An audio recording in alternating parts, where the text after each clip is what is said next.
හරි. මං ඉස්සෙල්ලාම කිව්වා වගේ ආහාර ජීවන පද්ධතියේ කාර්යභාරය පුතේ මෙන්න මේ කියන සංකීර්ණ ආහාර සරල ආහාර බවට පත් කිරීමේ ක්‍රියාවලිය. එතකොට මේ සරල ආහාර බවට පත් කිරීමේ ක්‍රියාවලිය පුතේ ප්‍රධාන ක්‍රමවේද දෙකක් යටතේ සිද්ධ කරනවා. පළවෙනි එක තමයි රසායනික ජීර්ණය.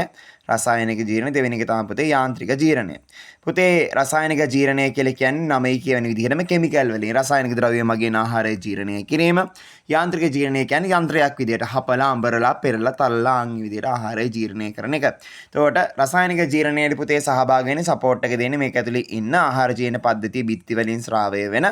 එහෙම නැත්නම් අග්නිආශයෙන් වගේ තැන් වලින් එන එන්සයිම කියන කිමිකල් එකෙන් තමයි ආහාර ජීර්ණය සිද්ධ වෙන්නේ. එතකොට යාන්ත්‍රික ජීර්ණය සිද්ධ වෙන ප්‍රධානම තැන තමයි පුතේ මුඛය කියලා කියන්නේ මුඛයේ දත් වලින් හපනවා, ඉරනවා, අඹරනවා ඔය වැඩ ඔක්කොම කරනවා. දිවෙන් තැලෙනවා. ඒත් එක්කම මේ අපේ ආමාශයේ බිත්ති පුතේ හැම වෙලෙම ඇකිලෙනවා දිගෑරෙනවා. ඒ කියන්නේ ආහාරය තලන්න උත්සාහ කරනවා. හරි. ආන්ගේ ආහාරය තලන්න උත්සාහ කරත් තාම පුතේ අපිට කැම නැති වෙලාවට ඒක වැඩිපුර ඇතුළට මේ ඇකිලෙනවානේ. ආන්ගේ ඇකිලෙදින් තාම පුතේ අපිට කුසගින්න කියන එක දැනෙන එක සිද්ධ වෙන්නේ. හරි. එතකොට මේ ආහාරයේ යාන්ත්‍රික ජීර්ණය මෙතනදී ආරම්භ වෙනවා සහ අපිට මෙතනින් කෙලෙනවා. කෙල කියන්නේ පුතේ අපිට හම්බෙන ආහාර ජීර්ණ පද්ධතියේ පළවෙනිම එන්සයිම් එක. ඒකේ එන්සයිමේ තියෙන්නේ මොනවාද? ඒ තියෙන්නේ KT amylase. එහෙම නැත්නම් අපි ඒකට කියනවා මොනවාද? ටයලින් කියලා. ටයලින් කියන එන්සයිම. ආන් ඔය එන්සයිමේ පුතේ මේ පිෂ්ඨයේ ජීර්ණයේ මැද තැනකට එනවා. මොනොසැකරයිඩයට කෙලින්ම ගේන්න බෑ. ඒක ඉස්සෙල්ලාම එයාගේ මැද තැනකට ගේනවා. පිෂ්ඨය කියන කෙනා පුතේ එයාගේ අර්ධ ජීර්ණ ඵලයක් වෙච්ච මෝල්ටෝස් බවට පත් කරනවා. හරි. ඊට පස්සේ මේ ආහාර ගුලියක් බවට පත් වෙලා මෙන්න මේ අන්න සෝතේ දිගේ පුතේ ක්‍රමාකුංචන චලන. ඒ කියන්නේ මෙහෙන් බටේ තියෙනවනම් මෙතනින් ඇකිලෙද්දින් කෑම එක පල්ලෙහාට වැටෙනවා මෙතනින් දිගෑරෙනවා. ආයෙතනින් ඇකිලෙන පල්ලෙහාට ඔහොම හැකිල්ලීම් සහ දිගෑරීම් ඔස්සේ අන්න ස්රෝතේ දිගේ ආහාරය පල්ලෙහාට ඇවිල්ලා අවසානයේ ආමාශයට එක් වෙනවා. පුතේ අන්න ස්රෝතයේදී කිසිම රසායනික ජීර්ණයක් සිද්ධ වෙන්නේ නැහැ.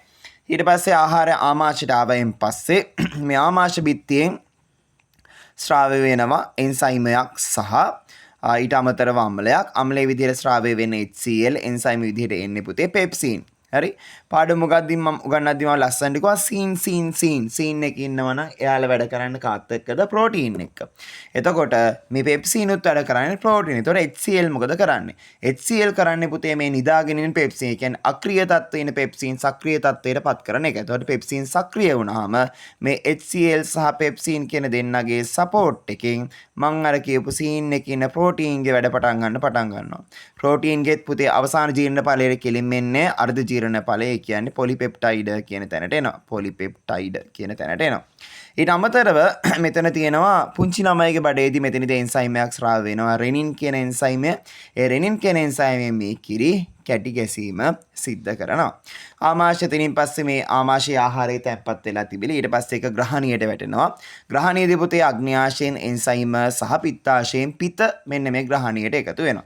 පිත්තාශයෙන් පිත එකතු වීමේ කාර්යය පුතේ අපේ තෙල් කියන ඒවා තියෙන්නේ ජීර්ණය විය නොහැකි ආකාරයට. එතකොට මේක ජීර්ණය කරන්න පුළුවන් බිඳිති බවට පත් කිරීම තමයි පිත වලින් කරන්නේ. ඊට අමතරව ආහාරයේ වර්ණය වෙනස් කිරීම, කහ පැහැ ලබා දීම වගේ දේවල් සිද්ධ කරනවා.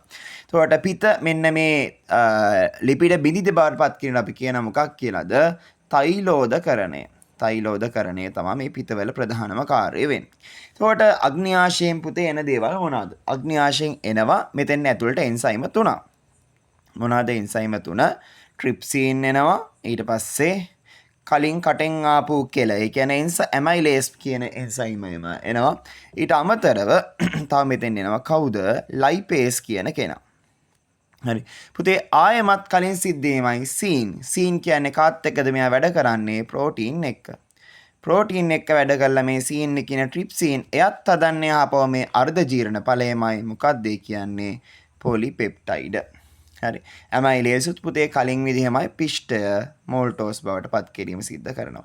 හැබැයි මේ ලයිපේස් කියන කෙනා ලිපිඩ මෙයාගේ පුතේ අර්ධ ජීර්ණ ඵලයකට එන්නේ කෙලින්ම අන්ත ජීර්ණ ඵලය. ඒ කියන්නේ ඇගේ තැනුම් මේකකේ මේ දම්ලදන ග්ලිසරෝල් බවට පත් වෙනවා.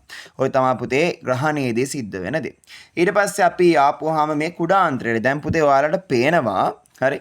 මේ අපේ ආමාශයේදී සහ මුඛයේදී සහ ග්‍රහණයේදී අර්ධ ජීර්ණ තත්වයට ඇවිත් තියෙනවා. සහ ඊට පස්සේ මේක අන්තඵලයට පත් වෙනා පුතේ මේ ශුද්‍රාන්තයේදී. ශුද්‍රාන්තයේදී මොකද වෙන්නේ? අපේ ප්‍රෝටීන් වල අර්ධ ජීර්ණ ඵලයේ පොලිපෙප්ටයිඩ්. ඊට පස්සේ අපේ තව තියෙනවා මොනවද? මෝල්ටෝස්, සුක්‍රෝස්, අය කියන්නේ අපේ ඩයිසැකරයිඩ් වර්ග 3. ඊට පස්සේ ලැක්ටෝස්. පුතේ මෙයා තුන් දෙනාගේ එන්සයිම් තුන මතක තියාගන්න එක හරියම ලේසි. මෝල්ටෝස් මගින්, මෝල්ටෝස් ටේස් මගින්, සුක්‍රෝස් සුක්‍රේස් මගින්, ලැක්ටෝස් ලැක්ටේස් මගින්. එයාලගේ අවසන් ජීරණ ඵලවලට මෝල්ටෝස් වල අවසන් ජීරණ ඵලයේ ග්ලූකෝස්, සුක්‍රෝස් වල ෆ්‍රුක්ටෝස්, එහෙම නැත්නම් ෆ්‍රැක්ටෝස්, ඊට පස්සේ ලැක්ටෝස් වල ගැලැක්ටෝස්. හරි. සහ පොලිපෙප්ටයිඩ් මත ක්‍රියාත්මක වෙන්නේ පුතේ දැන් මෙතනදී කවුද? පෙප්ටිඩේස් කියන එන්සයිම. මේ පෙප්ටිඩේස් කියන එන්සයිම ඇවිල්ලා පොලිපෙප්ටයිඩ් මත ක්‍රියා කරලා පුතේ නිර්මාණය වෙනවා. එයාගේ අන්තජීර්ණ ඵලය ඇමයිනෝ අම්ල. ඒ කියන්නේ පුතේ මේ කුඩාන්ත්‍රයේදී ආහාර ජීර්ණය සම්පූර්ණයෙන්ම අවසానයි. දැන් එතකොට මේ ආහාර ජීර්ණයේ පස්සේ ලේවලට උරා ගන්න තියෙන්නේ. හැබැයි පුතේ මෙතනදී මේ හැදිච්ච අන්තඵල තුනේ මොනවාද අන්තඵල තුන? මොනොසැකරයිඩ් වර්ග 3ක් හැදුනා, ඇමයිනෝ අම්ල හැදුනා, මේද අම්ල දන ග්ලිසරෝල් හැදුනා. පුතේ මෙයා කෙලින්ම උරාගන්නේ ලේවලට නෙමෙයි, යාල් ලේවලින් යන්නේ බෑ. උරාගන්නේ පයෝලස නාලිකා කියන වසා වාහිනියට. මේ දෙන්නා ඖෂධ විටමින් වර්ග කෙලින්ම රුධිර වාහිනී වලට ඇතුළු වෙනවා. ඒ නිසා මෙයාගේ තියෙන අනුවර්තන ගොඩක් ඔය ආහාර අවශෝෂණයට ඒ ටික පෙළපොතේ හිමීට බලා ගන්න. සහ ආහාරය ඊට පස්සේ යනවා කොහෙටද? මේ මහාන්ත්‍රයට ගිහපුවාම වෙන්නේ පුතේ ජලය අවශෝෂණය කරන එක. ජලය අවශෝෂණයෙන් පස්සේ අර්ධ ජීල පණයට ඇවිල්ලා කුද මාර්ගයෙන් ආහාර පිට වෙනවා. ඒතකොට මෙතන උණ්ඩුක පුච්චේ තියෙන ආහාරයේ තියෙන ඝන ද්‍රව්‍ය එතෙන්ද වැටෙනවා පුතේ. වැටෙනවා මේ උණ්ඩුක පුච්චේ ඉදිමෙනවා. ඊට පස්සේ අපි එකට කියනවා නමක් ඇපෙන්ඩිසයිටිස් කියලා. ඊට අමතරව මේ මහාන්ත්‍රයේදී පුතේ සම්පූර්ණයෙන්ම ජලය උරාගත්තොත් ආහාරයේ අර්ධ ඝන තත්ත්වයෙන් නේ පුතේ සම්පූර්ණයෙන්ම ඝන තත්ත්වයට පත් වෙලා මල පහ පිට කිරීමේ අපහසුාවක් ඇති වෙන අපි ඒකට මල බද්ධය ඇතිවීම කියලා කියනවා. ඒ නිසා තමයි අපි තන්තු සහිත ආහාර වැඩිපුර ගන්න වතුර ඔක්කොම උරා ගන්න දෙන්නේ නැති වෙන්නේ. ඒතර ඔය තමයි ආහාර ජීර්ණ පද්ධතියේ කතන්දරේ ඉතුරු ටික හිමින් සැරේ පොත බලා ගන්න.